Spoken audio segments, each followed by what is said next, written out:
bolehkah saya untuk menyampaikan ataupun membacakan sebuah pantun? Kebetulan tadi pagi saya sedikit orek-orek bikin pantun. Ya. Naik sepeda sampai ke Mekah. Jangan lupa mampir ke Jeddah. Rajin-rajinlah beribadah. Semoga hidup menjadi berkah. Lagi, oh ya, oke siap. Ini ya, kebetulan saya bikin 2 ini pantunnya. Jalan-jalan ke Gunung Kidul, tidak lupa membeli ikan. Selamat datang di Umah Jadul, ngaji bareng Ustadz Fauyan. Terima kasih. Oh ya, ini bisa pakai.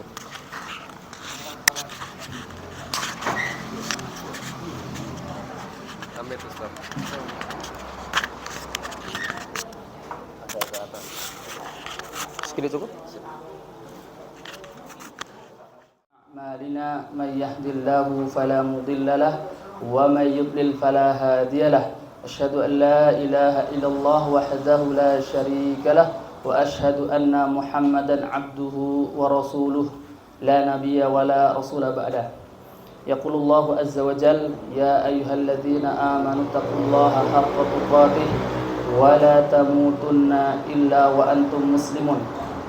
Wa qala Rasulullah sallallahu alaihi wasallam man salaka tariqan yaltamisu fihi ilman sahalallahu lahu bihi tariqan ilal jannah. Amma ba'd. Yang pertama dan yang paling utama, kita bersyukur kepada Allah Subhanahu wa taala pada jamaah kajian rutin 2 pekan sekali ya. 2 pekan sekali setiap hari Kamis di Rumah Jadul ya, atau warung makan atau ini kafe atau rumah makan ini ya, yang semoga kita semuanya diberikan kenikmatan dan keistiqomahan untuk senantiasa dalam keadaan iman dan Islam. Allahumma amin. Salawat serta salam semoga tercurah kepada Nabi kita, Nabi Agung Muhammad sallallahu alaihi wasallam, Nabi yang kita jadikan suri tauladan dalam kehidupan kita, baik dalam hal ibadah, apatah lagi dalam hal muamalah dan hal-hal yang lainnya.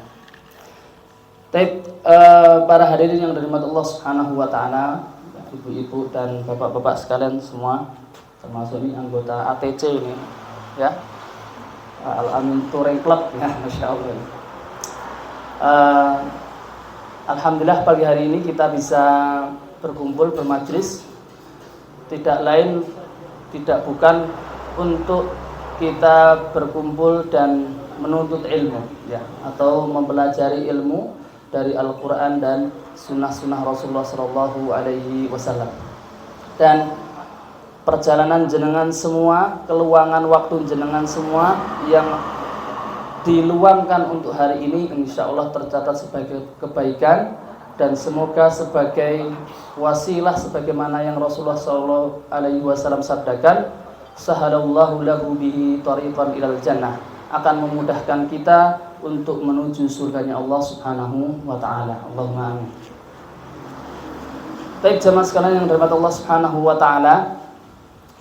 Ini tadi pantunnya belum bisa dibalas ini ya. Saya dadaan ono pantun bareng ini. Nah, ini Ustaz terus rotok mumet iki sih. Baik, insyaallah. Tapi jazakallah khair ya atas pantunnya yang luar biasa. Baik. Sebelum kita akan sedikit memulai atau membahas apa yang kita cantumkan dalam judul pembahasan kita, atau khutbah atau pidato iblis yang sangat memilukan ya, dalam Quran surat Ibrahim ayat berapa? 22. Quran surat Ibrahim ayat 22. Nah, tapi sebelum kita membahas itu ya, kita sedikit muqaddimah yang mungkin sebagian masyarakat kita mengagungkannya, bahkan termasuk ada hari libur ya terkait dengannya, yaitu peristiwa apa? Isra Mi'raj ya, Isra Mi'raj. Jemaah sekalian, Isra Mi'raj kita yakini benar adanya, bahkan kita dengan sangat yakin ya, dengan sangat yakin dengan akidah yang betul-betul kita meyakini, amantu billahi wa rasulihi, kita beriman kepada Allah dan Rasulnya, bahwa Isra Mi'raj adalah kejadian yang benar, kejadian yang luar biasa, yang itu adalah mukjizat Allah yang diberikan kepada Nabi kita, Nabi Agung Muhammad sallallahu alaihi wasallam. Bagaimana tidak mukjizat? Karena Nabi kita diperjalankan di malam hari, ya, Isra artinya perjalanan malam, ya. Makanya kalau secara bahasa Isra itu sudah perjalanan malam. Jadi kalau misal kita atau ATC ya, kita perjalanan malam naik motor misal gitu ya. Lagi kemana nih Ustaz? Ini lagi Isra ke Gunung Kidul. Jadi secara bahasa benar itu karena perjalanan malam. Ya, teman kalau secara nanti sudah secara definisi pengertian yang benar maka sudah kurang tepat. Tapi secara bahasa benar karena Isra artinya adalah perjalanan malam. Dan Allah Subhanahu wa taala saking mulianya Isra Mi'raj itu sampai kemudian menuliskan surat di antara 114 surat itu ada namanya surat Al-Isra, ya, surat Al-Isra. Karena saking pentingnya kejadian itu. Bahkan kejadian perjalanan di malam hari itu bagaimana Allah Subhanahu wa taala memperjalankan hambanya di surat Al-Isra ayat yang pertama, ditaruh yang pertama ya. Subhanalladzi asra bi'abdihi lailan minal masjidil haram ilal masjidil aqsal ladzi barakna haulahu linuriyahu min ayatina innahu huwas samiul basir. Nah, artinya Maha suci Allah Subhanahu wa taala yang telah memperjalankan hambanya. Hambanya di sini adalah siapa? Nabi kita Nabi Muhammad sallallahu alaihi wasallam dari mana? Dari Masjidil Haram ke Masjidil Aqsa. Ya. Masjidil Haram ke Masjidil Aqsa itu kalau di kilometer kurang lebih 2000 km dari Masjidil Haram. Ya. Dan perjalanan yang tidak mungkin dan sangat mustahil kalau itu dilakukan di zaman itu, dilakukan dalam waktu semalam. Zaman itu kalau zaman hari ini mungkin saja ya, dari Jeddah ke mana? Ke Jordan atau mungkin ke Tel Aviv ya, bisa sangat memungkinkan. Tapi di waktu itu belum ada pesawat, bahkan kereta cepat pun belum ada. Sehingga hal yang sangat mustahil orang bisa melakukan perjalanan dalam semalam dari Masjidil Haram ke Masjidil Aqsa. Dan kendaraannya pun adalah kendaraan yang tidak pernah dibayangkan oleh kita. Kendaraan apa itu? Kendaraan buraq, ya. Buraq pakai qaf, ya. Nah, dinamakan buraq itu istilah lainnya adalah barkun, seperti kilat, Pak. Barkun itu artinya kilat. Jadi memang buraq ini binatang, digambarkan dalam beberapa hadis itu binatang yang dia seperti kuda tapi memiliki sayap. Mana kan jenengan pernah nonton film-film barat itu ada apa itu? Ada kuda yang bersayap. Nah, itu salah satunya inisiatif dari apa? Buraq itu. Ya, meskipun tidak seperti itu, ya, tidak seperti itu. Nah, Rasulullah SAW naik buraq dari Masjidil Haram ke Masjidil Aqsa, kemudian naik ke Sidratul Muntaha sampai kemudian ke Baitul Ma'mur menghadap Allah Subhanahu wa taala, gitu kan? Dan di setiap langit itu Rasulullah SAW menjumpai para nabi-nabi, ya, para nabi-nabi sebelumnya dari mulai Nabi Isa, ya, Nabi Ibrahim, ya. Bahkan yang paling lucu adalah ketika ada dialog antara Nabi kita Nabi Muhammad SAW dengan Nabi Musa, ya, Nabi Musa. Nabi Musa itu nanti ketemunya di langit yang ke-6. Kita singkatkan saja kejadian ini. Nah, ketika Rasulullah SAW menghadap kepada Allah Subhanahu wa taala, diberikan syariat apa? Syariat salat yang itu awalnya adalah 50 kali waktu. 50 kali waktu, bukan 50 kali rakaat. Ya, kalau 50 rakaat mungkin bisa saja zuhur langsung 10 gitu ya. Tapi ini 50 kali salat, artinya kalau 24 jam hampir berapa itu? Setengah jam, bahkan kurang dari setengah jam kita harus salat, Pak. Ya. Harus salat. Wudu urung rampung, salat urung rampung, assalamualaikum, bareki siap-siap salat meneh, kan gitu. Tapi ketika turun sampai di langit yang ke-6, pada langit ke-7 ini ketemunya Nabi Ibrahim. Nabi Ibrahim itu Khalilullah, nggak komentar apa-apa. Nabi Musa di langit yang ke-6 ketika menjumpai Rasulullah, ya Rasulullah didhawuhi napa? Disyariatkan apa? Salat. Berapa? 50 kali. Oh, Nabi Musa langsung dengan ya Rasulullah, matur kali Gusti Allah, ampun 50. Gak mungkin kuat. Ya, gak mungkin kuat umat jenengan niku. Wong umat kula sing keker-keker sing gede-gede niku ora kuat kok. Napa meneh umat jenengan. Jaluk diskon. Minggah melih. Ya. Naik sampai kemudian didiskon 25, turun lagi, ketemu Nabi Musa, kepo lagi Nabi Musa berapa gitu. 25. Masih kebanyakan, enggak kuat, naik lagi. Diturunkan lagi menjadi 10 ya. 10 diturunkan lagi menjadi 5 sampai di angka 5 Nabi Musa masih apa? Belum kuat umatmu itu. Minta apa? Keringanan lagi.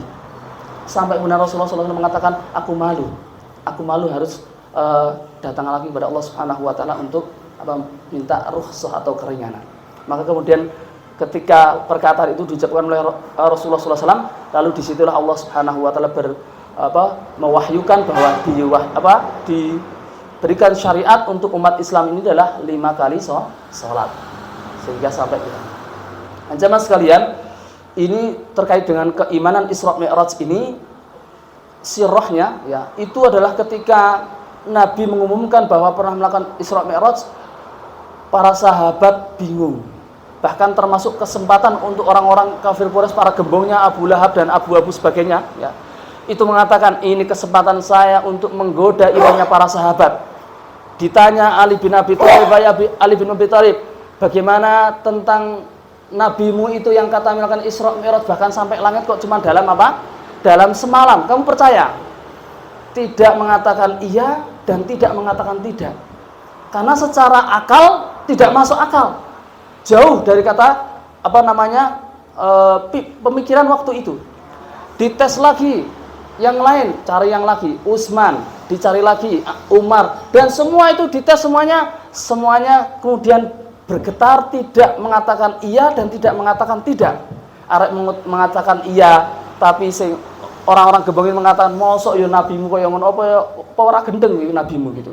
Ya, karena nabi kita sering diucapkan apa? Majnun, ya. Gila. Apa gak gendeng ya nabimu gitu. Terus sampai kemudian karena mereka ragu-ragu, mereka kata, nah hari ini Islam akan hancur karena nabinya memberikan apa? Memberikan satu syariat yang dia tidak pernah bisa dibayangkan oleh manusia. Lalu terakhir ini tinggal satu orang saja yang akan kita was-was. Siapa? Abu Bakar As-Siddiq. Maka Abu Bakar itu kemudian didatangi, wahai Abu Bakar, percaya nggak sama sahabatmu itu, nabimu itu? Maka ketika ditanyakan dan dikompori, digembosi, Abu Bakar dengan jelas mengatakan, amantu billahi wa rasulih. Aku membenarkan apa yang datang dari Allah dan Rasulnya tanpa ragu. Maka kemudian digembosi lagi, mosok ya iya kowe berarti melu gendeng sisan gitu. Tapi kemudian Abu Bakar mengatakan, seandainya, ketahuilah, seandainya aku itu melihat sebuah tembok warnanya putih, lalu Rasulullah mengatakan, ya Abu Bakar salah, itu temboknya bukan putih, itu temboknya warnanya hitam, meskipun di matanya Abu Bakar apa? Putih. Maka Abu Bakar mengatakan, aku akan menyalahkan mataku dan aku akan membenarkan apa-apa yang dikatakan Rasulullah SAW. Itu sampai imanannya kepada Rasulullah SAW seperti itu. Ya. Jadi maka kemudian tidak jadi, gagal. Ya. Maka Abu Bakar disebut dengan Abu Bakar As-Siddiq, karena yang pertama kali membenarkan terjadinya Isra Mi'raj. Baik, kesimpulan jemaah sekalian. Tapi meskipun kejadian ini adalah kejadian yang luar biasa, tapi tentang sirah terjadinya Isra Mi'raj ini, nanti di Sirah Nabawiyah bisa dicek juga. Tentang Isra Mi'raj itu, para ulama sirah itu tidak ada yang menetapkan secara khusus kapan tanggalnya, kapan bulannya, bahkan termasuk tahunnya. Ya.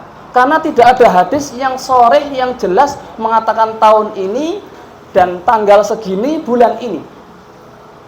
Ada minimal ada 6 pendapat, ya, minimal apa? Ada 6 pendapat, ya.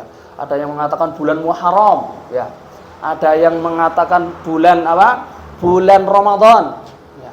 Ada yang kemudian mengatakan bulan Rabiul Awal, termasuk dikatakannya adalah bulan Rajab, ya. Bulan apa? Bulan Rajab. Yang 2 sisanya itu dikaitkan dengan sebelum hijrah dengan setelah hijrah. Artinya jemaah sekalian, pendapat 6 ini dan yang 3 awalnya sebelum hijrah, ya, beberapa tahun sebelum hijrah, termasuk yang rojab itu dilemahkan jauh dari kata benar. Justru yang lebih mendekati kebenaran adalah nanti yang entah itu Muharram atau entah itu puasa atau entah itu Rabiul Awal. Tapi kalau yang rojab di tanggal 27 justru itu yang termasuk yang pendapat lemah, ya, kata para ulama sirah, karena dari kejadian-kejadian itu tidak valid. Namun jemaah sekalian, sekali lagi kita meyakini bahwa Isra Mi'raj benar terjadi, dan hikmahnya di sini kenapa tidak ada hadis yang sharih yang jelas menjelaskan tentang tanggal dan bulan, bahwa menunjukkan masalah tanggal dan bulan dalam hal ini ya, itu tidak terlalu penting. Ya, tidak terlalu penting. Tapi yang penting di sini adalah bagaimana meyakini adanya Isra Mi'raj dan menjalankan apa yang kemudian diperintahkan dalam Isra Mi'raj itu. Kan dalam Isra Mi'raj itu minimal ada 2 poin. Yang pertama diwajibkannya sholat, yang kedua Rasulullah SAW itu diperlihatkan surga dan neraka gambarannya. Artinya 2 ini seharusnya sudah cukup bagi kita untuk mengambil hikmah meyakini adanya Isra Mi'raj. Wallahu ta'ala. Baik, itu sedikit mukadimah tentang Isra Mi'raj. Sekarang kita lanjutkan pembahasan kita, yang insya Allah kita akan bahas, yaitu Quran surat Ibrahim ayat berapa? 22. Oke. Ini waktunya tinggal setengah jam, kita agak percepat saja. Baik. Ini nek kon maca ketoke tambah kesuwen ini ya. Atau ada yang mau membacakan artinya saja, ibu-ibu wis ya. Artinya saja ayat 22 surat Ibrahim, silakan. Kok ibu ya. Apa? Surat apa?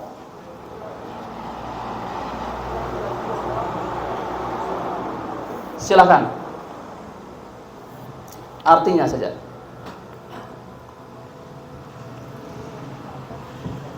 Salah satu. Sinten, ada yang membaca? Ibu-ibu? Oke. Bawa Quran terjemahan atau HP? Boleh. Ayat 22.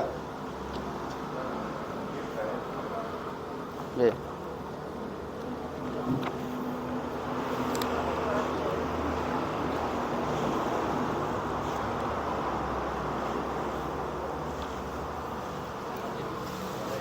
Sudah? Atau mau pakai mic boleh, Pak? Di sekarang. Ya. Maka siapa yang mau membacakan? Nah, itu sing Quran surat Ibrahim 22.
Bismillahirrahmanirrahim.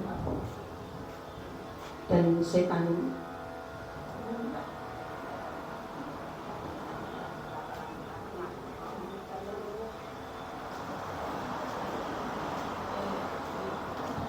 berkata setan kepada Isa, Sesungguhnya Allah telah menjadikan kepadamu janji yang benar, dan aku pun telah menjadikan kepadamu, tetapi aku menyalahimu.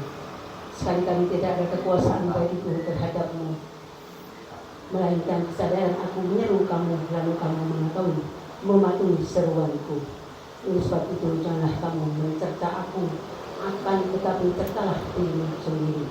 Aku sekali-kali tidak dapat menolongmu, dan kamu pun sekali-kali tidak mendapatkan pertolonganku.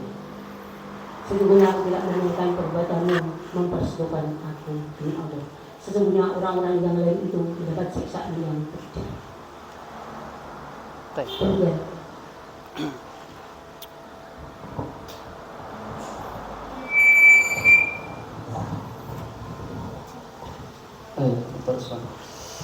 Syukran. Ibu siapa namanya? Ibu Rohayati, Nur Hayati, Masya Allah.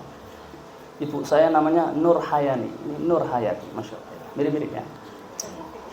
Baik, barakallahu fiik, Bu Nur Hayati. Semoga senantiasa istiqamah ya. Istiqamah. Baik, kita lanjutkan. Jemaah sekalian, dari dalam surat Ibrahim ayat 22 ini tentang kita kasih judul apa, khutbah atau pidatonya iblis atau syaitan ya. Nah, pidato ini jadi nanti akan terjadi di hari apa? Di hari hisab ketika sudah selesai perkaranya. Dan ini akan terjadi jemaah sekalian. Maka hari ini kita mentadaburi apa yang akan disampaikan oleh iblis supaya nanti di akhirat kita tidak mendengarkan khutbah ini. Karena khutbah ini akan disampaikan oleh iblis oleh para pengikut-pengikutnya, di tengah-tengah pengikutnya. Artinya yang mendengarkan khutbah ini adalah mereka-mereka yang jelas sudah masuk neraka. Jelas sudah masuk neraka. Maka khutbah ini khutbah yang sangat memilukan, sangat menyedihkan. Karena cukup satu ayat saja. Ya, khutbahnya itu cukup di satu ayat, tapi sudah bisa membuat menangis, bahkan menangis yang tidak bisa kemudian diulangi untuk kemudian penyesalan yang tidak ada gunanya. Maka khutbah yang singkat ini didengarkan dengan sangat seksama. Sebenarnya khutbah ini diharapkan barangkali ada kesempatan atau ada pertolongan yang akan disampaikan oleh pengikut mereka. Maka jemaah sekalian, sekali lagi, ini adalah khutbah yang akan disampaikan iblis, dan mereka-mereka yang mendengarkan ini adalah mereka-mereka yang dari dulu di dunia tidak mau mendengarkan khutbah-khutbah di Jumat, tidak mau mendengarkan khutbah-khutbah atau tausiah-tausiah dari para asatidzah, tidak mau mendengarkan petuah-petuah dari para alim dan ulama, termasuk tidak mau mengikuti sunnah Rasulullah SAW. Maka di hari itu mereka mendengarkan khutbah yang terakhir, ya, mendengarkan khutbah yang terakhir. Apa khutbahnya? Apa bunyi khutbahnya? Wa qala syaitanu lamma qudiyal amru, dan berkatalah syaitan, atau di sini adalah gembongnya syaitan, yaitu apa? Iblis. Jadi yang berkata di sini adalah iblis. Dan jamaah sekalian, iblis itu ketika sudah ditetapkan lamma qudiyal amru, ya, ketika setelah ditetapkan ahlul jannah al-jannah wa ahlun nar an-nar, ketika sudah ditetapkan ahli surga ke dalam surga dan ahli neraka ke dalam neraka, maka syaitan pun berkata di situ di tengah-tengah mereka, ya, innallaha wa'adakum wa'dal haqqi. Nah, ini pertama nasihatnya, ya. Pertama khutbahnya bunyinya adalah sesungguhnya Allah, ya, itu menjanjikan kepada kalian, ya, wa'dal haqqi, janji yang benar, ya, fa akhlaftukum, tapi dan Allah mempunyai janji yang benar dan aku menjanjikan bagi kalian, tapi aku mengingkarinya. Kalau Allah berjanji kepada kita, itu innallaha la yukhliful mi'at, tidak akan pernah mengingkari janjinya. Kalau engkau mau menuntut ilmu, maka engkau akan diberi pahala, engkau akan dinaikkan derajatnya. Kalau engkau mau taat, mau sabar dalam ketaatan, engkau akan masuk surga dan dimasukkan ke dalam surga. Itulah janji Allah Subhanahu wa taala. Termasuk jemaah sekalian, kita itu meminta kepada Allah istiqamah, berikhtiar, menjalankan kewajiban-kewajiban kita, dan kalau sudah dijalankan dengan baik, maka nanti di akhirat Allah pasti tidak akan mengingkari janjinya. Pasti akan memasukkan ke dalam surga. Maka boleh ketika kita beramal itu berharap kepada siapa? Kepada Allah, karena memang Allah yang memberikan janji. Dan ketika kita berharap kepada Allah, maka itulah harapan yang benar. Tapi ketika orang itu berharap dengan iming-iming manusia, berharap kepada iming-iming kesenangan dari iblis, maka itu adalah janji yang palsu, ya, janji yang palsu. Dan syaitan jemaah sekalian atau iblis, syaitan atau iblis ini memang sejak diciptakannya adalah untuk bersumpah menggoda siapa? Menggoda manusia. Awalnya iblis diciptakan untuk taat kepada Allah. Dan banyak ini di ayat-ayat kita bisa menemukan di surat Al-Hijr, ya. Di surat Al-Hijr ayat 36, ya. Dan seterusnya, ya, bahkan dari ayat 34 sampai 36, ya. Di Al-Hijr itu bagaimana perbincangan antara iblis dengan Allah Subhanahu wa taala. Termasuk ketika qala fakhruj fa innaka rajim, keluarlah engkau dari surga karena engkau akan disiksa, dirajim, ya. Dan wa inna 'alaika la'nati ila yaumiddin, dan engkau dalam kelaknatan. Jadi iblis itu ketika disuruh sujud kepada Nabi Adam tidak mau, dilaknat, diusir, ya. Tapi coba apa yang dibilang iblis ketika sudah diusir itu? Qala rabbi fa'anzirni ila yaumi yub'atsun. Wahai Rabbku, berikan aku tangguh umur yang panjang, ya. Ila yaumi yub'atsun, sampai hari kiamat nanti, berikan aku umur yang panjang. Makanya iblis yang dulu sampai sekarang masih hidup, Pak, ya. Kalau nabi kita Nabi Adam yang digoda saja sudah meninggal, tapi iblis dari dulu sampai sekarang masih ada. Ya. Maka Allah Subhanahu wa taala mengabulkan apa yang dimintanya. Qala fa innaka minal munzarin. Kamu akan diberikan ketangguhan, ya. Ila yaumil waqtil ma'lum, sampai kepada waktu yang ditetapkan. Jadi di sini iblis diberikan izin untuk menggoda siapa? Menggoda Adam dan cucu-cucunya. Maka iblis bersumpah, ya. Qala rabbi bima aghwaytani la uzayyina lahum fil ardi wa la ughwiyannahum ajma'in, ya. Masih dalam surat apa? Al-Hijr ayat 39, ya.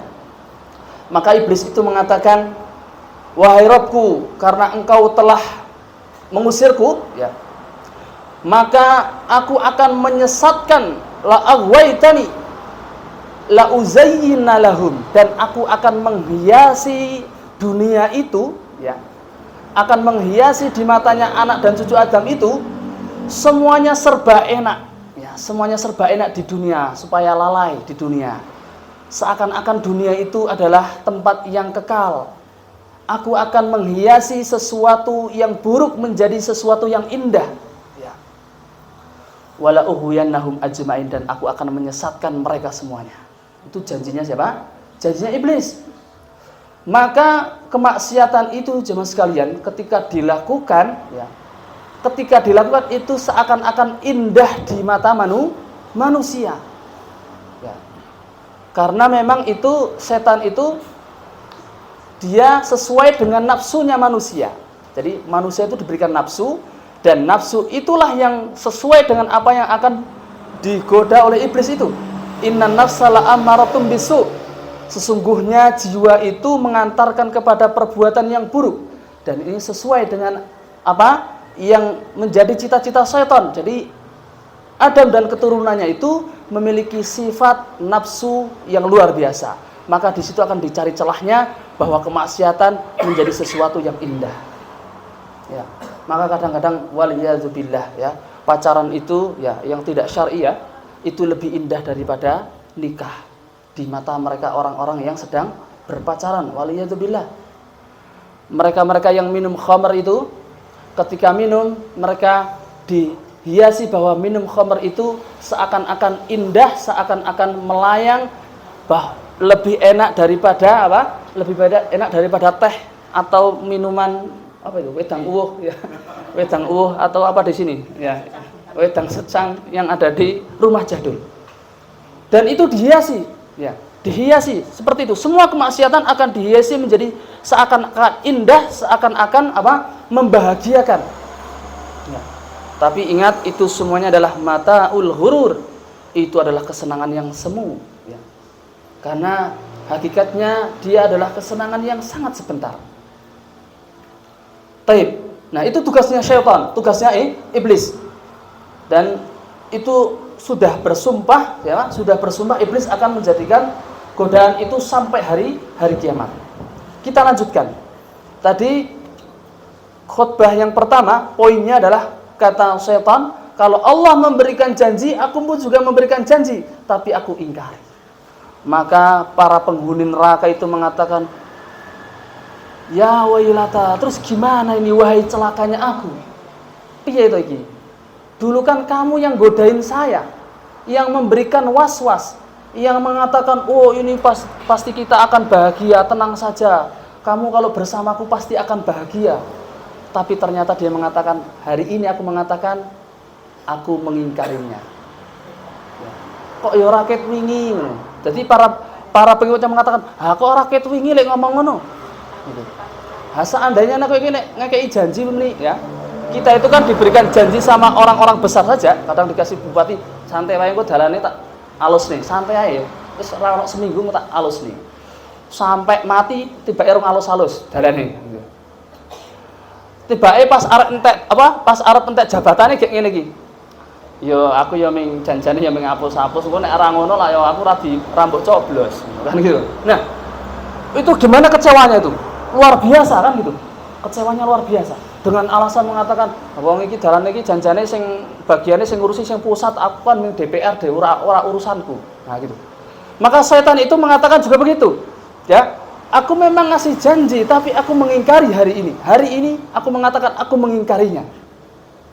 Maka mereka mengatakan, kalau dijanjikan sama manusia, bisa jadi kecewa itu hanya hari itu, tapi ini kejadiannya adalah untuk selamanya. Terus gimana?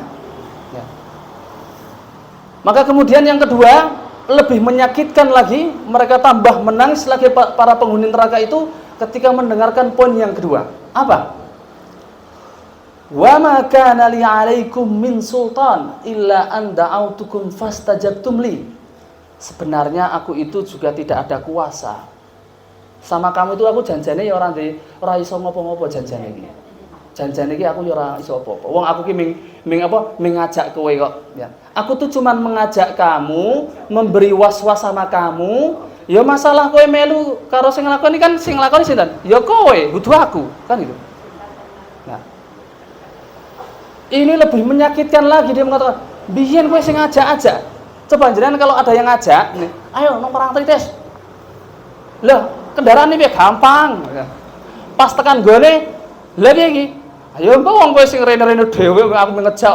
Masalah kowe rek numpak motor lono sak karepku wong kowe sing arek melu. Lah aku nembe ngejak tok. Lah maka kurang ajar tenan iki ya. PJ-nya ini kurang ajar kan gitu. Wong jarene kowe sing ngajak-ngajak kok saiki meni ora tanggung jawab aku ngejak tok. Nah, setan pun juga mengatakan begitu. Aku kan cuma ngajak-ngajak. Masalah sing nglakoni dosa kan kowe. Ya. Fastajabtum li, kamu juga ternyata yang memenuhi panggilanku, dan itu kan kamu yang melakukan dosa. Tugasnya syaitan itu adalah alladzi waswisu fi sudurin nas minal jinnati wan nas. Ya. Ada jin dan manusia, tapi yang disebutkan jin dulu jemaah sekalian. Jin itu yang pertama-tama sering menggoda, ya, sering-sering menggoda. Maka aku ki janjane ya cuma memberi was-was ngajak, tapi kan sing nglakoni dosa kan kowe. Masa aku sing tanggung jawab? Maka mereka mengatakan, aduh, terus piye? Gila, kowe jarene sing ngajak, kok saiki jarene muni angkat tangan, ya. Maka mereka tambah tangis yang bersedu-sedu. dan ternyata masih ada khutbah yang selanjutnya. Mereka masih mau mendengarkan karena barangkali khutbahnya itu mbok menawa engko di akhir-akhir ki ana sing rada apik sing dirungokne. Dirungokne meneh, ya. Dirungokne, ya. Fala talumuni walumu anfusakum. Ternyata kalimatnya lebih menyakitkan lagi. Maka kalau begitu, kalau kamu yang melakukan dosa, aku cuman bisa ngajak, gitu kan? Maka kamu jangan mencela aku, jangan mencerca aku. Ya. Ojo nyalahne aku. Yo salahne dheweke dhewe. Yo salahmu dhewe wong apa? Wong kuwi yo dosa-dosamu kok, ya. Dosa-dosamu mosok kowe nyalahne aku, kan gitu. Jadi kita sudah berkorban, sudah habis-habisan, ya. Karena maksiat itu kan kadang-kadang kita sampai habis-habisan, ya sekalian. Ada orang melakukan judi itu sampai habis-habisan, ya. Dan itu yang memberikan was-was termasuk adalah syaitan. Masang siji menang, ya. Bar kuwi kalah, tambah meneh, bar kuwi entuk kuwi jajal nek ora percaya. Jajal meneh entek. Oh, sing bar kuwi hokimu kuwi, bar kuwi hokimu, nambah meneh. Tibake ora hoki-hoki. Tekan entek omahe, tekan entek apa? Bandane kabeh, ya. Sudah habis-habisan, ya. Artinya maksiat itu kalau kita mau tadaburi sebenarnya itu adalah memberikan kerugian bagi kita, ya. Nanti kita sebutkan di ayat terakhir, ya, ayat terakhir. Tapi orang yang bermaksiat itu sudah pasti rugi, entah itu secara harta, entah itu secara waktu, ya. Fala talumuni walumu anfusakum. Maka jangan cela aku, ya cela apa dirimu sendiri. Ma ana bimusrikhikum wa ma antum bimusrikhi. Lanjut lagi khutbahnya iblis ini. Nah, mbok menawa iki burung akhir kita ngomong meneh, burung meneh ya. Aku itu tidak bisa menolongmu dan kamu juga tidak bisa menolongku. Ya. Oh, nek gelem anu ya iki nek wong anu wong endi wong Surabaya ngomong dancuk ngene ya. Kurang ajar tenan iki ya. Kok saiki tibake tekan kene jarene aku ora iso nulungi wong padha-padha kan ngono. Ma ana bimusrihikum wa ma antum bimusrihi. Kamu enggak bisa menolongku, aku juga sama, ya, tidak bisa menolongmu. Terus kita itu janjane padha-padha lek mlebu neraka mosok ya iso nulungi ya ora mungkin. Ya ora mungkin. Memang ada jemaah sekalian, ada orang-orang yang masuk neraka nanti akan mendapatkan syafaat, ya. Mendapat apa? Syafaat. Tapi syafaat itu siapa yang memberikan? Ahli neraka atau ahli surga? Ahli surga, bukan ahli neraka. Nah, wong ahli neraka padha-padha lek neraka kok arek ngekeki syafaat terus piye? Kan gitu. Maka ada ayat-ayat yang banyak orang-orang yang nanti kemudian orang-orang soleh itu menyelamatkan saudaranya, ya. Termasuk ada anak soleh yang menyelamatkan orang tuanya, ya. Dan sebagainya. Itu adalah salah satu beberapa syafaat. Tapi sekali lagi yang memberikan syafaat itu adalah orang-orang yang masuk surga. Dan masuk surganya pun adalah masuk surga yang artinya bisa untuk mengangkat orang lain. Karena ada orang yang masuk surga itu cuma bisa untuk memberikan untuk dia saja. Ya contohnya orang-orang yang dia masuk neraka kemudian masuk surga, iso ngekei syafaat ahli neraka apa enggak? Ya enggak bisa. Ya. Jadi dia masuk surganya itu masuk surga sing iso nglebokne dhewe-dhewe. Setelah disiksa kemudian dia masuk surga, apakah kemudian ya Allah, aku pengen nulung wong ahli neraka neh. Lah wong wis pengen mlebu neraka kok arek nyelameti sing mlebu neraka kan gitu. Maka orang yang memberikan syafaat itu adalah orang yang dia memang punya kompetensi, punya kelebihan untuk bisa menolong orang lain. Orang lain. Maka kita itu berusaha kalau bisa masuk surga itu bukan kualitas masuk surga kita saja, tapi kualitasnya adalah bisa memberikan syafaat untuk orang lain. Ya. Kalau kita suka menolong di dunia, apatah lagi ketika di akhirat kita bisa memberikan syafaat kepada orang-orang yang kita cintai, teman-teman yang kita akrabi selama di dunia. Itu yang menjadi menjadi kebahagiaan bagi kita. Nah, setan mengatakan aku tidak bisa menolongmu, kamu juga tidak bisa menolong, wis padha-padha nang kene nrimo ae. Ya, nrimo ae wis nrimo ing pandun. Lah piye nek nrimo nang donya nggih jenengan diomongi kali bojone jenengan ini sing sabar ya sekarang kahanane kaya ngene iki wis nrimo ae. Oke, nrimo boleh di dunia ya. Rodok sengsara ora apa-apa. masih ada harapan di surga nanti. Tapi kalau sudah di akhirat, apa yang mau kita terima kalau kita masuk neraka? Masa kita terima masuk neraka? Kan gitu. Baik. Selanjutnya, inni kafartu bima asyraktumuni min qabl. Aku mengingkari apa yang kalian sekutukan, ya. Yang kalian sekutukan kepadaku dengan Allah Subhanahu wa taala. Ya. Aku itu janjane bukan tandingannya Allah. Ya. Setan mengatakan aku janjane itu tandingannya Allah. Nek kowe mbiyen pernah beriman, lalu kowe murtad atau kamu keluar dari agama Islam, aku janjane kudu tandingane Gusti Allah. Jauh lah. Wong aku ya padha-padha makhluknya. Aku itu bukan tandingannya. Maka iblis mengatakan apa? Aku itu bukan tandingan Allah. Maka aku mengingkari apa yang kamu sekutukan kepadaku itu, aku janjane yang mengingkari. Tapi dikatakan kapan? Hari itu. Nah, mbok ora kebiyen kowe ngomong ngono. Akan ngono. Tapi apa? Sekarang aku mengingkarinya. Dan ini yang kita hindari jemaah sekalian. Kita orang yang masih hidup di dunia ini adalah orang yang masih penuh banyak dengan fitnah atau ujian. Kalau orang yang sudah meninggal, orang yang sudah aman dari fitnah, karena dia tinggal menerima apa yang dia tanam dari selama hidupnya. Tapi orang yang masih hidup seperti kita ini tidak bisa kemudian berbangga-bangga, insya Allah aku masuk surga. Kalau insya Allah mungkin ya bolehlah kita ngomong insya Allah. Dia mengatakan, yo aku ki yo mesti surga nek aku yo ngomong umat Kanjeng Nabi yo mosok ora mlebu surga. Dengan pedenya mengatakan itu tanpa mengucapkan kalimat insya Allah, tanpa mengucapkan semoga Allah memberikan istiqamah, padahal kita tidak tahu ya Allah yang membolak-balikkan hati kita, Allah yang menjadikan kita bisa jadi hari ini orang itu Islam tapi besok kufur atau kafir ya. Bisa jadi hari ini kita Masya Allah luar biasa, ngaji yang luar biasa, tapi kita tidak tahu besok. Maka kita selalu meminta apa? Istiqamah. Ya, minta apa? Istiqamah. Dan kita husnudzan jemaah sekalian, kita husnudzan. Ya. Kita husnudzan kepada Allah Subhanahu wa taala itu, ya Allah, agar Engkau jadikan iman yang setipis tisu ini agar menjadi hujah dan kita bisa meninggalkan dalam husnul khatimah. Kita tidak berbangga dengan keimanan kita. Ya, kita tidak mengatakan aku lebih baik. Kalau kita mengatakan ana lebih baik daripada kamu, itu sama dengan perkataannya iblis. Ana khairum minhu. Aku lebih baik daripada Adam. Kalimat aku lebih baik itu adalah kalimat yang dikatakan oleh iblis. Maka iblis mengatakan aku berlepas dari apa yang kamu sekutukan kepadaku. Menangis lagi berseduh-seduh ahli neraka. Ya, dari kalimat yang pertama sampai kita iki wis arek penutupan ra ono sing apik. Padahal wis diarep-arep ra enek sing apik, tidak ada kemungkinan. Bahkan kemudian Allah tutup dengan kalimatnya. Ini perkataan Allah ya, firman Allah Subhanahu wa taala. Innadz zalimina lahum adzabun alim. Sesungguhnya orang-orang yang zalim itu tempat mereka adalah azab yang pedih.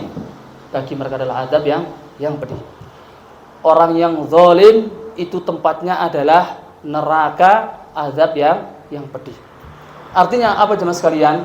Orang-orang yang bermaksiat, orang-orang yang dia keluar dari agama Islam, orang-orang atau yang tidak mau masuk ke dalam Islam, itu sebenarnya adalah orang-orang yang zalim.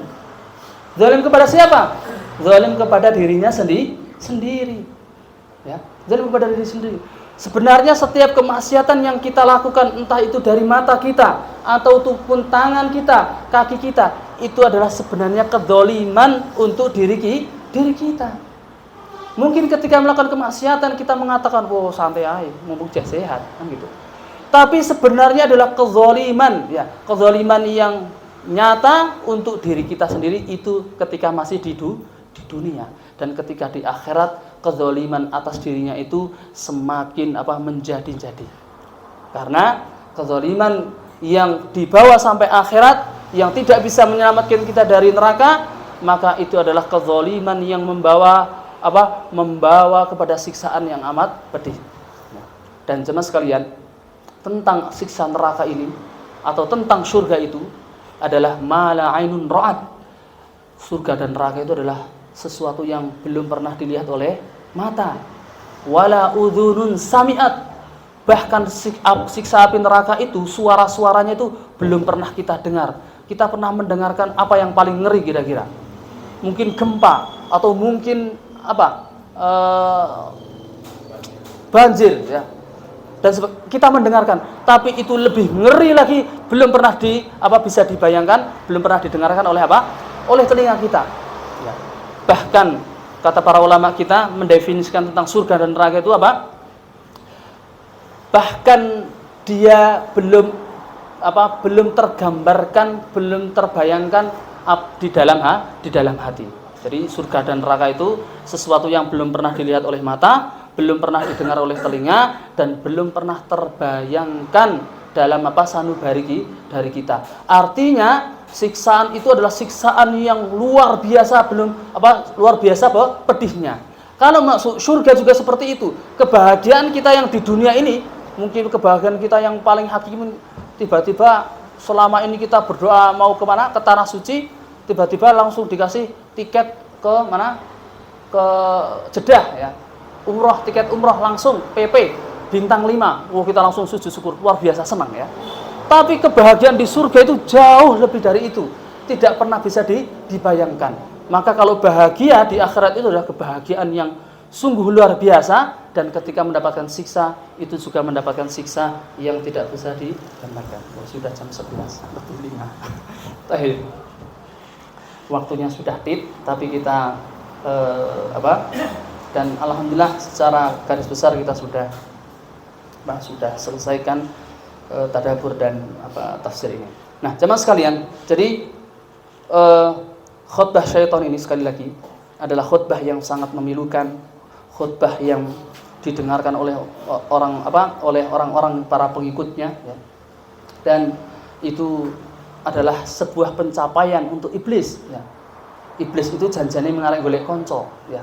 Cuman mau mencari teman sebanyak-banyaknya untuk menemani dia. Meskipun itu tidak mengurangi rasa pedihnya siksa. Sekali lagi, bertambahnya teman di neraka itu tidak mengurangi rasa pedihnya di neraka. Jadi kalau ada yang mengatakan, aku ora apa-apa lah mlebu neraka, sing penting kumpul karo best friendku, daripada aku mlebu surga sebelahan karo wong sing ra tak senengi lak mending mlebu neraka. Waliyazubillah.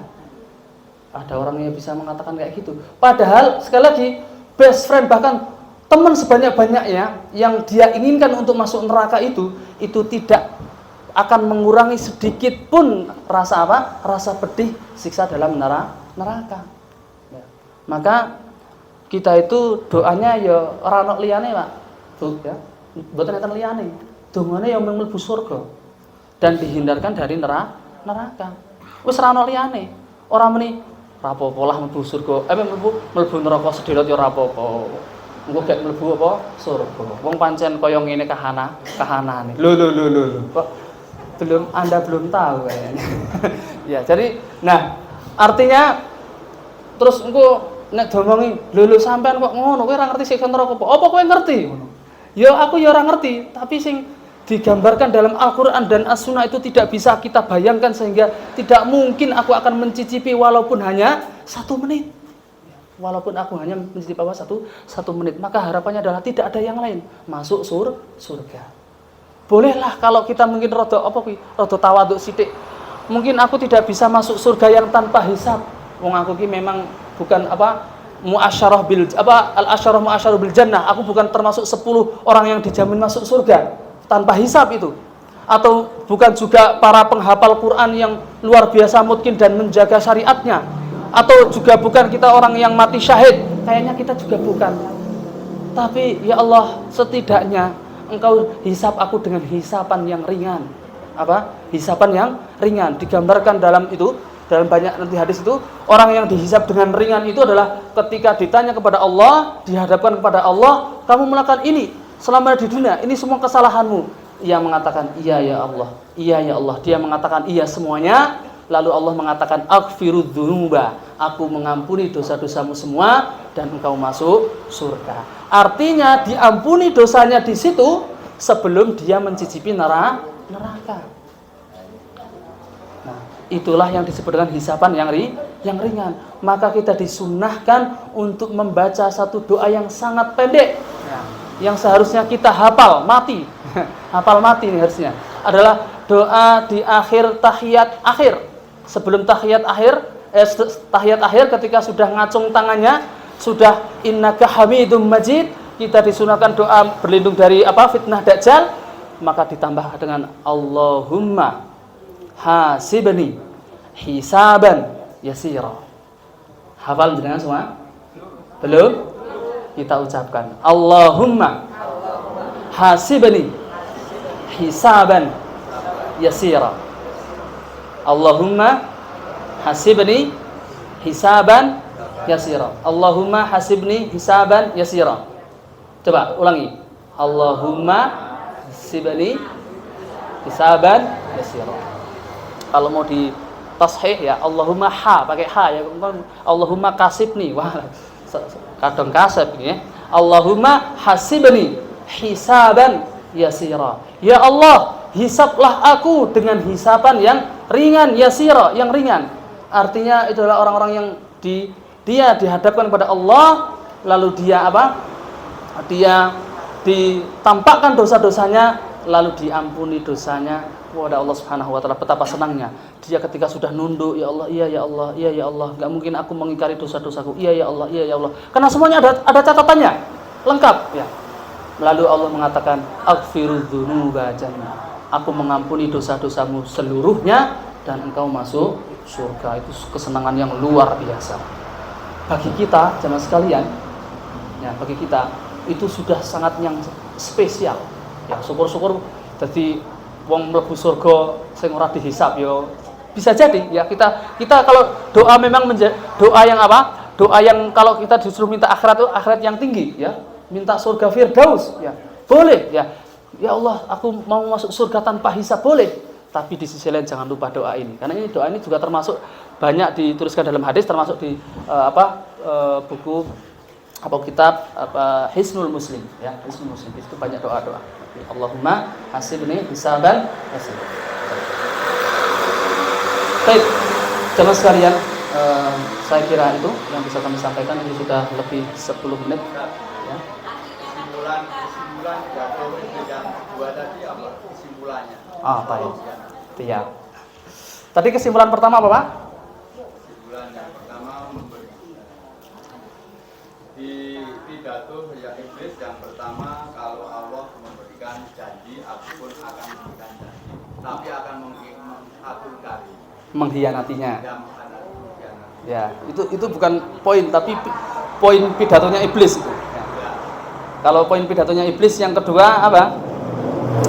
Aku wa makana li 'alaikum min sultan. Aku tidak memiliki apa? Aku tidak memiliki kekuasaan untuk apa? Untuk menggodamu, untuk menyelamatkanmu, karena aku cuman apa? Cuman menyeru saja. Ya, kalau itu poin-poinnya ya. Kalau itu poin-poin khutbahnya iblis ya. Termasuk adalah fala tarumuni ya, jangan celah aku, celalah diri kalian sendiri. Dan aku tidak bisa menolongmu ya, poin yang selanjutnya, aku tidak bisa menolongmu karena kamu juga tidak bisa menolongku. Itu poin selanjutnya. Nah, kemudian yang terakhir poinnya adalah aku mengingkari apa yang kamu sekutukan kepadaku. Jadi orang masuk neraka sudah karena menyekutukan apa? Menyekutukan Allah. Dan ini jemaah sekalian, yang kita khawatirkan ini termasuk poin yang penting harus kita catat. Di sini inni kafartu bima asyraktumuni min qabl. Aku mengingkari apa yang kalian sekutukan. Jadi ini sebenarnya PR untuk orang-orang Islam. Kalau orang kafir itu adalah kufur secara hakikat, karena memang dia sejak kecil atau sejak memang tidak mau masuk Islam. Yang kita takuti itu adalah ketika kita Islam lalu kita melakukan kesyirikan sehingga keluar dari agama Islam. Itu yang kita takutkan, Pak. Ya. Karena kalau sudah syirik, kata Allah Subhanahu wa taala, la yahbatanna 'amaluka wa la takunanna minal khasirin. Dihapuskan semua kebaikannya dan dia akan masuk neraka selamanya. Waliyadzubillah. Maka orang yang berbuat syirik lalu meninggal, itu dia masuk ke dalam neraka jahanam. yang dia tidak bisa keluar dari neraka. Kalau dia berbuat dosa-dosa yang lainnya, kalau dia sudah taubat, mungkin termasuk hisaban yasira. Tapi kalau dia termasuk orang yang melakukan dosa tapi dia belum ditaubati, ya, mungkin saja dia termasuk orang yang masuk neraka baru kemudian masuk surga. Itu juga waliyadzubillah, kita tidak inginkan. Makanya kita sebelum meninggal itu senantiasa berwasiat agar kita meminta ampun kepada Allah, wala tamutunna illa wa antum muslimun. Jangan wafatkan aku kecuali dalam keadaan Islam, dalam keadaan aku bertobat. Kalau sudah bertaubat, kita menjadi orang-orang yang hisaban yasira, orang-orang yang dihisab dengan ringan. Baik. Sampai di sini paham? Yang mana? Allahumma hasibni. Baik. Allahumma hasibni hisaban yasira. Ya Allah, hisablah aku. Allahumma hasibni. Hasibni itu hisablah aku. Hisaban, dengan dengan apa? Dengan perhitungan yang ringan, yasira, dengan perhitungan yang ringan. Allahumma hasibni, hanya panjang ya. Nanti jangan Allahumma hasibni. Allahumma hasibni hisaban yasira. Hisab itu dari kata muhasabah, termasuk dari kata muhasabah turunannya. Baik. Ya Allah, hisablah aku dengan hisaban atau dengan perhitungan yang ringan. Yang ringan itu artinya yang dimaafkan. Ya.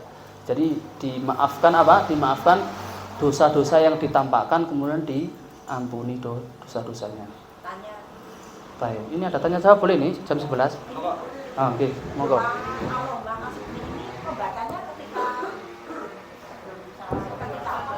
Ya, membacanya adalah ketika tahiyat akhir sudah innaka hamidum majid, jenengan baru mengatakan Allahumma hasibni hisaban yasira. Sebelum salam, Allahumma hasibni hisaban yasira. Kan kalau doa dilindungi dari dajjal itu kan agak panjang. Mungkin kalau jenengan lek ngapalke rada susah iki. Allahumma inni a'udzubika min azabil qabri wa min azabil jahannam wa min fitnatil mahya wal mamati wa min syarri fitnatil masiihid dajjal. Ayo sadapal le, ayo rada suwe. Tapi kalau Allahumma hasibni hisaban yasira, alhamdulillah 1 menit apal nggih. Nah. Yang mana? Bisa dibaca semua. Jadi yang tadi yang Allahumma inni a'udzubika itu bisa dibaca itu baru kemudian Allahumma hasibni hisaban yasira. Atau kalau jenengan misal karena kita itu kadang menjumpai imamnya yang sing rada cepet ya. Kita baru innaka hamidum majid. Assalamualaikum warahmatullahi. Assalamualaikum warahmatullahi. Nah, justru ketika imam lagi assalamualaikum warahmatullahi, kita masih ada kesempatan Allahumma hasibni hisaban yasira. Assalamualaikum warahmatullahi. Karena jenengan orang itu buru-buru ikut salam. Karena barengi imam itu tidak boleh, barengi saja tidak boleh, apalagi mendahului. Ya. Makanya kalau lagi Assalamualaikum warahmatullahi lagi Allahumma hasibni hisaban yasira. Nah, gitu. Baik. Gitu ya. Jadi dibacanya sebelum salam. Dan ini termasuk doa yang mustajab, termasuk tempat waktu yang mustajab adalah doa sebelum salam.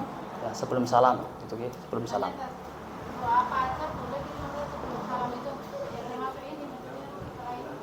Boleh. Selain dari ini kan, selain dari teks ini, ya boleh. Ya, jadi selain dari teks ini boleh. Tidak boleh. Kalau bahasa Indonesia tidak boleh. Karena dalam sholat itu adalah obrolan kita dengan Allah Subhanahu wa Ta'ala. Termasuk ada 2 waktu ya. Dalam sholat itu ada 2 waktu yang kita boleh berdoa mustajab. Kapan? Pertama ketika sujud. Ya, terutama ketika sholat sunnah nggih, nek sholat wajib ampun. Nggih. Kadang kita menjumpai orang-orang sholat wajib, jamaah kula niku nanti kula sholat ngene, mburine kula rung ngadeg-ngadeg kula meh ajeng salam. Sujude kok ya mbah ndak tahu ya, karena mungkin karena dia terlalu dekat, mata saya itu dadi koyo ana spione. Kok iso mburi kok rung tangi-tangi. Lah gitu ya. Dan saya yakin dia kayaknya bukan yang maksudnya meninggal ketika sujud gitu. masih bergerak. Ya, nah itu yang artinya kalau ketika sholat wajib kita sebaiknya jangan doa yang panjang ya, cukup doa-doa yang biasa. Tapi kalau kita sholat sunnah baru boleh. Tapi kalau sholat wajib yang tadi sebelum salam, yang pendek-pendek ini kita bisa doa ya. Kalau yang panjang mungkin orangnya ndak, ya doa yang pendek. Tapi kalau sholat sunnah dua waktu ini bisa dimaksimalkan. Jenengan misal tahajud gitu ya, pas sujud yo ndonga, sebelum salam juga ndonga. Mungkin doa yang lain, Allahumma inni as'alukal jannah wa a'udzubika minan nar. Allahumma apa yang lain, Allahumma inni as'aluka ilman nafi'a wa rizqan thayyiba wa amalan mutaqabbala. Allahumma rzuqni rizqan thayyiba dan sebagainya boleh. Nah, itu semua pakai bahasa Arab ya. Dan teksnya kalau bisa ya pakai Allahumma. Tapi yang kita sebutkan dua tadi adalah dua doa yang yang teksnya itu ada hadisnya. Tapi selain dari itu boleh. Selain dari itu juga boleh. Misal ada doa-doa kalimat yang lain kita jumpai, kita doa di situ.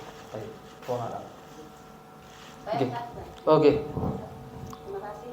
Ini berkenaan dengan doa yang mustajab. Salah satunya antara azan dan iqamah. Baik. Nah, ini di antara azan dan iqamah apa setelah azan sampai iqamah selesai atau waktu muadzin itu waktu iqamah. Jadi ini kan waktu doa kita tunggu itu yang afdol itu antara azan dan iqamah. Iqamah kan ada zikir. Nah, waktu kita itu berdoa yang katanya mustajab itu yang mana yang waktu panjang ini atau waktu muadzin iqamah. Terima kasih. Waktu muadzin iqamat. Oh ya, baik. Jadi yang dimaksud dengan bainal adzaini antara dua adzan itu maksudnya adalah bainal adzan wal iqamah itu maksudnya adalah ketika di adzan itu sudah selesai ya. La ilaha illallah, kemudian kita berdoa Allahumma rabb hadhihi da'watit tammah was salatil qamah ati Muhammadin wasallallahu dan seterusnya.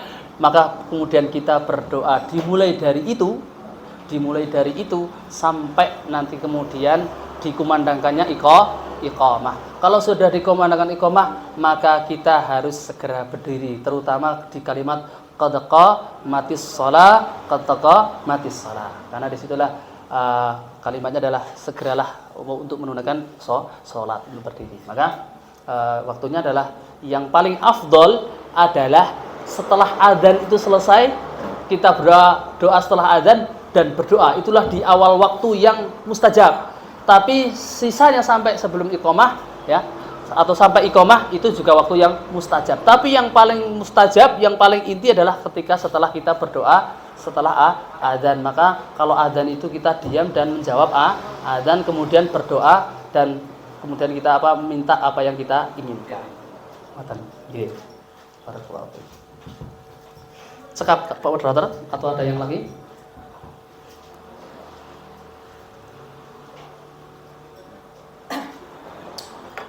Baik, kalau cukup kita cukupkan pertemuan kita hari ini.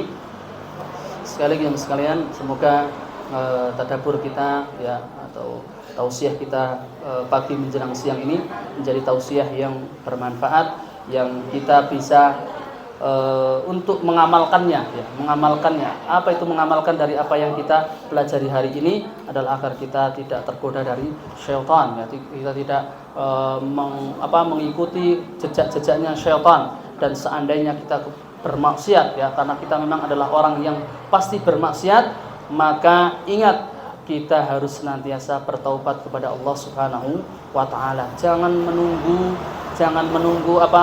senggang. Taubat itu dilakukan ketika setelah melakukan dosa.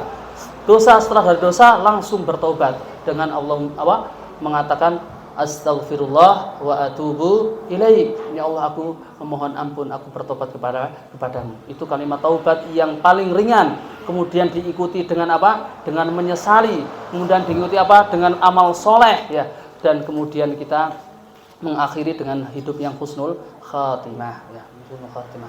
Dan ingat jemaah sekalian, syaitan itu menggodanya sampai nanti ketika orang itu mau meninggal ya, orang itu mau meninggal.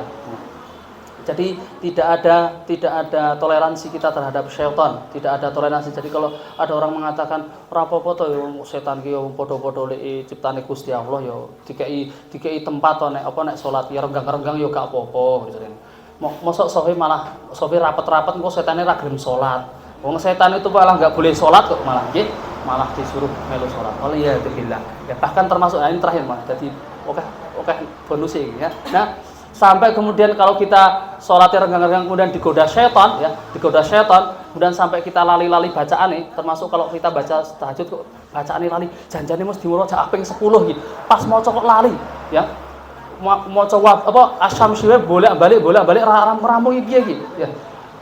Atau baca apa kuwi maca Al-Mulk lagi apalan lagi lagi semangat-semangate surat Al-Mulk apal langsung diwaca tahajud tekane apa ayat tengah-tengah minal ghaid apa iki waduh rapal lagi. Nah ini termasuk godaan syaitan, maka kita diperbolehkan disunahkan bukan dibolehkan disunahkan kita mengucapkan al-isti'adzah a'udzubillahi minasyaitonir rajim, kemudian kita meludah ke kiri dengan ludahan yang ringan yang tidak mengeluarkan mengeluarkan ludah, ya. Meludah dengan tidak mengeluarkan ludah. Itu ya, jadi itu dia kayak keluar anginnya, ya. Jadi gitu ya. Tapi tetap itu, orang dibatin. Enggak juga, ya. Nah, gitu. Termasuk ketika sholat fardu juga begitu. Jenengan sholat fardu Allah Akbar janjane imame wis penak, bacaane wis penak, tapi pikirannya jo nadi-nadi ae. A'udzubillahi minasyaitonir rajim. Ojo ngerti tanggane, mau tanggane lak malah bar ki sampean ki nyopo kok malah ngidoni-idoni aku barang wis jengkel ra aku kok piye? Nah, tidak boleh. Terakhir ya.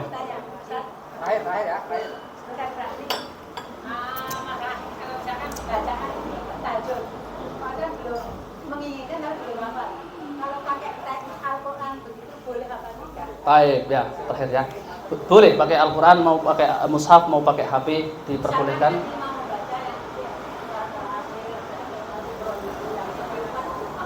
Ya. Boleh, kalau sholat sunnah boleh ya. Kalau sholat sunnah boleh. Sholat sunnah bukan sholat wajib. Kalau sholat wajib tidak. Bahkan imam pun tidak boleh kalau sholat sholat wajib memegang ya, memegang tengah. Tapi kalau sholat sunnah diperbolehkan insyaallah. Wallahu ta'ala a'lam bishawab. Adanallahu wa yakum. Subhanallahumma wa bihamdika asyhadu an la ilaha illa anta astaghfiruka wa atubu ilaik. Assalamualaikum warahmatullahi wabarakatuh. Kami serahkan kepada moderator. Terima kasih jazakallahu khairan kepada Ustaz Soyan yang telah memberikan tausiah. Semoga ilmunya bermanfaat. Amin. Tadi sempat beberapa poin saya catat. Review sebentar. Yang pertama adalah tadi dalam Quran surat Ibrahim ayat 22, Iblis berkata bahwasanya kalau Allah memberikan janji maka aku Iblis akan mengingkarinya. Tugas Iblis hanyalah mengajak manusia ke perbuatan dosa dengan rasa was-was. Kemudian Iblis juga berkata, aku tidak bisa menolongmu dan kamu manusia tidak bisa menolongku juga. Soalnya aku mengingkari apa-apa yang kamu sebutkan. Bahwasanya aku itu juga termasuk, aku itu bukan kandungnya Allah, aku itu juga makhluk. Itu kata Iblis. Itu poin-poin yang sempat saya terkait hal ini. Saya juga mengajak kepada teman-teman bahwasanya tadi disampaikan bahwa Iblis itu selalu menggoda manusia. Iblis itu tujuannya mencari kawan sebanyak-banyaknya, tujuannya agar manusia itu syirik, nanti larinya ke neraka. Itu tujuan manusia. Untuk itu marilah tadi sudah diajarkan agar selalu kita berdoa setiap aktivitas kehidupan kita. Tapi sempat diajarkan doa, ya, Allahumma hasibni hisaban nasiro. Itu dibaca sebelum kita salam. Begitu ya. Sebelum kita tutup ada sebuah pantun lagi. Masya Allah. Cakep ya. Buah nangka kuning warnanya. Buah sesat enak rasanya. Cakep. Dunia hanyalah sementara. Cakep. Akhirat adalah selamanya. Cakep, luar biasa. Kita tutup pertemuan pada siang hari ini dengan bacaan hamdalah. Alhamdulillahirabbil alamin. Assalamualaikum warahmatullahi wabarakatuh. Waalaikumsalam warahmatullahi wabarakatuh.